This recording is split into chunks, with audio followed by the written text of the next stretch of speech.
হাতে বানাবো, কারণ এই মুখের মধ্যে আমার বান্দার কপাল, এই কপাল বড় দামি কপাল।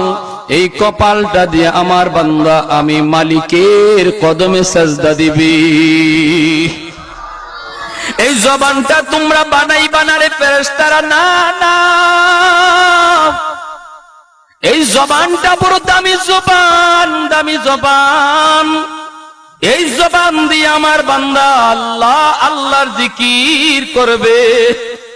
এই জবানটা দিয়া নামাজে যাইয়া রুকুতে গেলে সুবহানা রাব্বিয়াল আযীম কইয়া মালিককে ডাকবে, সিজদায় গিয়া সুবহানা রাব্বিয়াল আলা কইয়া তাসবিহ পড়বে। না রে ফেরেশতারা, না না, জবান আমি আল্লাহ বানাবো, চোখটাও আমি আল্লাহ বানাবো, কপালটাও আমি আল্লাহ বানাবো, আমি আল্লাহ বানাবো। রব্বুল আলামিন খালাকতু বিয়াদাইয়া, আল্লাহ কোরআনের মধ্যে বলেন মানুষ বানাইছি আমি আল্লাহ আমার নিজের হাতে। জোরে কোন সুবহানাল্লাহ, আরো জোরে সুবহানাল্লাহ। ভাইরা আমার, আল্লাহ নিজের হাতে মানুষ বানাইছেন বিদায় মানুষের প্রতি আল্লাহর এত দরদ, এত মায়া।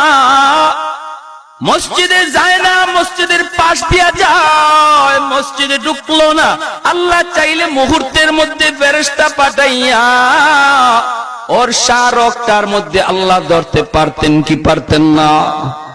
আল্লাহ ফেরেশতার মাধ্যমে পা ভেঙে দিতে পারতেন কি পারতেন না? আল্লাহ মুহূর্তের মধ্যে তার স্ট্রোক কইরা মুহূর্তের মধ্যে আল্লাহ ধরতে পারতেন কি পারতেন না? না না, এরপরও মালিক করেন না, আল্লাহ পাক ধরেন না, সুযোগ দেন বান্দা দেখি দেখি। এরপরও নি তুই বুঝমানো, কোনদিন তুমি বুঝমাই না। আস ওয়াজ নসিহতে বৈশানী দিলটা তোর একটু পরিবর্তন হয়, ওয়াজ শোনার পর নি তুমি নিয়ত করো আর কোনদিন নামাজ ছাড়বো না, নামাজ ছাড়বো না। আল্লাহ কয় রে বান্দা, উলামায়ে কেরাম এত বুঝাইলো, মা বাবারে কষ্ট দিও না।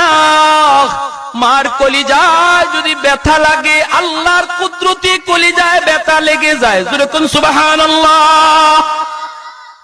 বাবার কলিজায় যদি ব্যথা লাগে, আল্লাহ পাকের কুদরতি কলিজায় ব্যথা লাগে।